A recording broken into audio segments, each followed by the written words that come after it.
Hello दोस्तों, Narayan academy में आप लोग का फिर से स्वागत है। आज मैं कक्षा 10 का फर्स्ट टॉपिक का गणित का महत्वपूर्ण क्वेश्चन लेके आया हूं, जो कि आप लोग को बोर्ड के पेपर में 99% फंसने वाला है।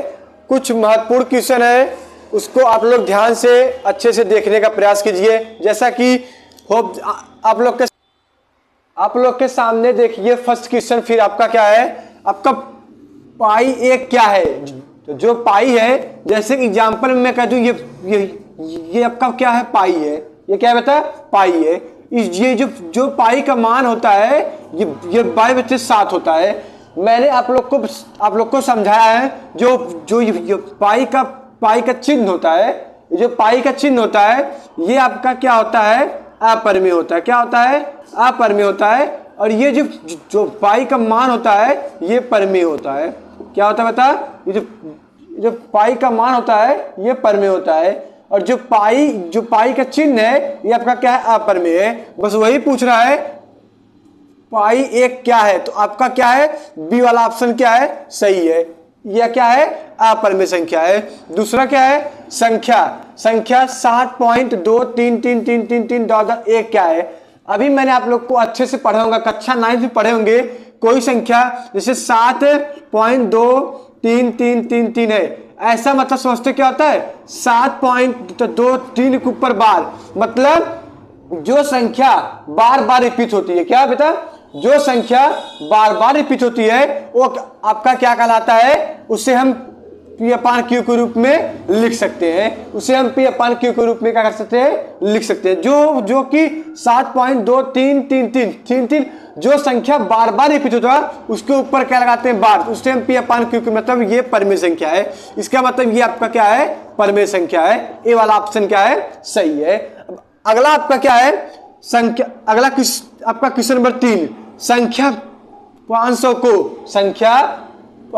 को 2 के पावर n गुणे 5 के पावर m के रूप में व्यक्त कीजिए। क्या करना है, व्यक्त करना है। अब हमको क्या करना है, अब इसको हम कैसे करेंगे, ध्यान से समझिएगा। इसको हम कैसे करते हैं, आपका है 500 के अभाज्य गुणनखंड। क्या लिखेंगे, 500 के अभाज्य गुणनखंड। क्या लिखेंगे, अभाज्य गुणनखंड। आपका 500 का अभाज्य गुणनखंड। अभाज्य गुणनखंड क्या होगा, जैसे 1 0 2 0 है। कितना जीरो है, आपका 2 0 है, मतलब यहां पे कितना बार 2 रहेगा, 2 बार 2 रहेगा। कितना जीरो है, 2 0 है, यानी कितना बार 5 रहेगा, 2 बार 5 रहेगा। ठीक, अब 5 का गुणनफल क्या होता है, 5 होता है। इसका मतलब क्या हुआ, 2 के पावर में 2 के पावर 2 है गुणे 5 पावर 3 है। इसका मतलब ये आपका क्या हो गया, आंसर हो गया। ये आपका क्या हो गया बेटा, आंसर हो गया। आगे बात समझ में। अगला क्वेश्चन देखिए,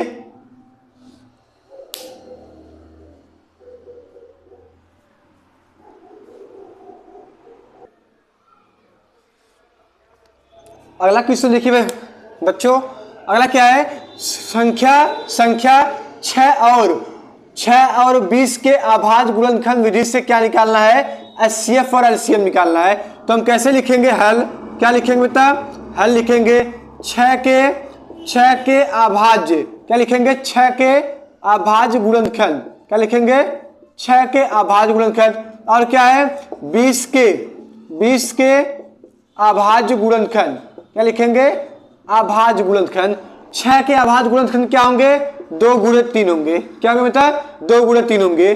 20 के क्या होंगे, अभी मैं सिखाया, 1 0 है यानी 1 2 रहेगा, 1 0 है तो 1 5 रहेगा। और यहाँ पे 2 का गुणनखंड क्या होगा, 2 रहेगा। जोड़ा क्या मिला है, 2 2 का। जिसका जोड़ा मिल जाता है, जिसका जोड़ा मिल जाएगा वो आपका क्या रहेगा बेटा, HCF, यानी HCF। क्या रहेगा, HCF। 6 और 20 का HCF, यानी जिस संख्या का जोड़ा मिल जाएगा वो आपका क्या रहेगा, HCF, यानी HCF कितना आ गया, 2। अब क्या निकालना है, LCM। हमको जोड़ा क्या मिला है बेटा, 2 मिल गया। ऊपर क्या बचा है, 3 बचा है। अब नीचे क्या बचा है, 5 गुणे 2 बचा है, यानी 3 दूनी 6, 6 पंचे 7। यानी LCM कितना आ गया बेटा, LCM आपका आ गया 7 आ गया। HCF कितना आ गया, HCF आपका 2 आ गया। समझ में आ गया। कोई दिक्कत है तो कमेंट बॉक्स में लिखिएगा। अगला पांचवा क्वेश्चन क्या करना है? पांचवा क्वेश्चन क्या है? निम्न में से क्या, निम्न में से कौन सा सहअभाज्य संख्या है? अब देखो बेटा बात क्या आ गई सहअभाज्य की। सहअभाज्य क्या होता है? सहअभाज्य क्या होता है? ऐसी संख्या जिसका, ऐसी दो संख्या, जैसे आपका पहला ऑप्शन, दूसरा ऑप्शन, तीसरा ऑप्शन और चौथा ऑप्शन। सहअभाज्य क्या होता है? मैंने भाज्य बताया, अभाज्य बताया, लेकिन मैंने सहअभाज्य अभी नहीं बताया है। सहअभाज्य क्या है? ऐसी संख्या होती है जिसका एचसीएफ क्या आता हो? एक आता हो। जिसका एचसीएफ क्या आता हो? एक आता हो, वही क्या होता है बेटा? सहअभाज्य होता है। जैसे कि इन दोनों का एचसीएफ करेंगे, एचसीएफ आएगा, इसका भी एचसीएफ निकलेगा। लेकिन बात ये 18 और 25, जैसे मान लो 18 का गुणनखंड क्या होगा? 18 का गुणनखंड कर लो, अब यहाँ पे 25 का कर लो। इन दोनों में कोई संख्या जोड़ा नहीं मिलेगा, कोई भी कॉमन नहीं मिलेगा। मतलब जब कोई संख्या का जोड़ा नहीं मिलेगा, उसका एचसीएफ कितना आता है? उसका एचसीएफ एक आता है। तो वही मैं आपको बता रहा हूं, ऐसी संख्या जिसका एचसीएफ क्या होता हो? एक आता हो, वही क्या होता है? सहअभाज्य होता है। यानी पहला वाला ऑप्शन गलत, दूसरा ऑप्शन गलत, चौथा ऑप्शन गलत, ये तीसरा वाला ऑप्शन क्या है? 18 और 25 का एचसीएफ क्या आएगा? एक आएगा। होप दैट आप लोग को अच्छे से समझ में आया होगा। नेक्स्ट क्वेश्चन,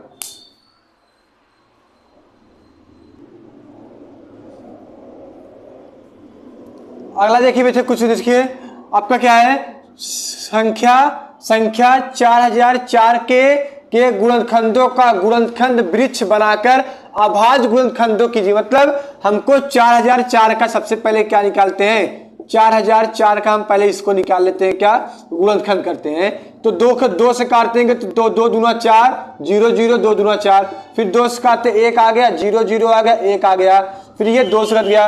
अब 2 के आगे किससे कटेगा? इसको हम 7 से काटते, किससे काटते हैं? 7 से काटते हैं। तो 7 से काटेंगे, 7 1 का 7 हो गया, 7 1 का 7 हो गया, कितना बचा? 3 बच गया, 3 इधर गया, 7 21, 7 चौ कितना हो गया? 28 हो गया, 2 बच गया, यानी 7 21 हो गया। अब ये 7 से कट गया। अब ये देखिए किससे कटेगा? 11 से। किससे कटेगा? 11 से काट देते हैं। 11 1 का 11, 11 1 का 11 हो गया, 3 बच गया, 11 3 33 हो गया, फिर इससे 13 1 का 13। यानी अब ये मेरा सबसे पहले 2 से कटा है, फिर 2 से कटा है, फिर 7 से, फिर 11 से, फिर 13 से। इसी का हम क्या बनाते हैं? वृक्ष बनाते हैं। अब देखो वृक्ष कैसे बनता है? जो पौधा होता है, तो देखो जो संख्या का, देखो ये वृक्ष बना, एक बॉक्स यहां रहेगा, एक बॉक्स यहां रहेगा। दो हम 2 से काटते हैं, 2 से काटेंगे, इससे काटेंगे, कितना आएगा? 2002 आएगा। फिर इसे हम 2 से काटते हैं, फिर इसे 2 से काटेंगे, फिर इसे हम 2 से काटे, कितना मेरा आया? 1001 आया। कितना है बता? 1001 आ गया। अब 1001 को देखो, फिर इसको क्या करते हैं? 11 से काटते। किससे काटते हैं? नहीं, 7 से काटते। किससे? 7 से काटते हैं। तो 7 से काटते कितना आएगा? 143 आएगा। अब 143 को किससे काटते हैं? 143 को हम 11 से काटते हैं। 11 से काटेंगे तो आपका 13 आ जाएगा। मतलब ये आपका वृक्ष बन के तैयार हुआ। तो मतलब हमको क्या बोला था? संख्या 4004 के गुणनखंडों का गुणनखंड वृक्ष, यानी क्या बताया था? वृक्ष बना के अभाज्य गुणनखंड कीजिए। यानी ये मेरा क्या बना? एक वृक्ष बना है। 4004 को इसको काटा, इसको काटा, इसको काट के हम क्या कर दिए? वृक्ष बना दिए। अगला क्वेश्चन आपका क्या है? किसी पूर्णांक Q, किसी पूर्णांक Q के लिए एक समपूर्णांक आगे निम्न में से किस रूप का होगा? जैसे Q आपका क्या है? Q से कोई मतलब नहीं है। Q देखो, Q 2Q + 1, यानी ए भी आपका किसके? ये संख्या आपका विषम के लिए, किसके लिए होगा? ये विषम के लिए होगा।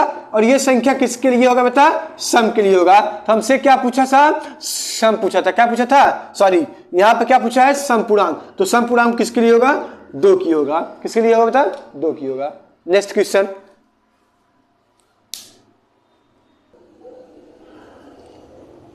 अगला क्वेश्चन देखिए बच्चों, यदि P तथा Q एक अभाज्य संख्या है तो उनका HCF कितना होता है? जब भी कोई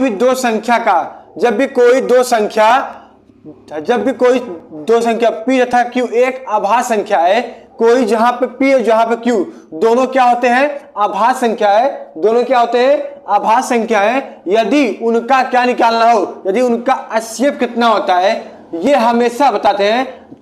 कोई भी दो संख्या का, कोई भी दो संख्या आभास संख्या रहे, कोई भी दो आभास संख्या रहे, उसका HCF बेटा हमेशा कितना होता है, एक होता है। हमेशा कितना होता है बेटा, एक होता है।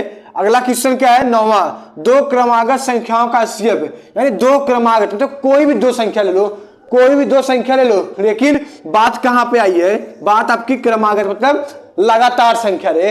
कोई भी दो संख्या लो लेकिन लगातार संख्या रहे, उसका HCF कितना आएगा, उसका HCF हमेशा कितना होता है बेटा, एक होता है। हमेशा उसका HCF, कोई भी दो संख्या लगातार दो संख्या रहे, कोई भी लगातार दो संख्या है, उसका जो HCF आएगा कितना आएगा, एक आएगा। कोई भी संख्या का दो लगातार संख्या रहे, उसका हमेशा HCF कितना आएगा, एक आएगा। बात समझ में क्लियर आ गई? यहां तक आप लोग को अच्छे से समझ में आ जाना चाहिए। ठीक, आज का वीडियो अच्छा लगा तो, अगर बेटा आज का ये सेशन अच्छा लगा तो ऐसे ही आप लोग को क्वेश्चन आप लोग को चाहिए तो वीडियो को लाइक करें, सब्सक्राइब करें एंड अपने दोस्तों में शेयर करें। इससे भी बेहतरीन क्वेश्चन हम लाने का प्रयास करेंगे। Thank you. जय हिंद, जय भारत।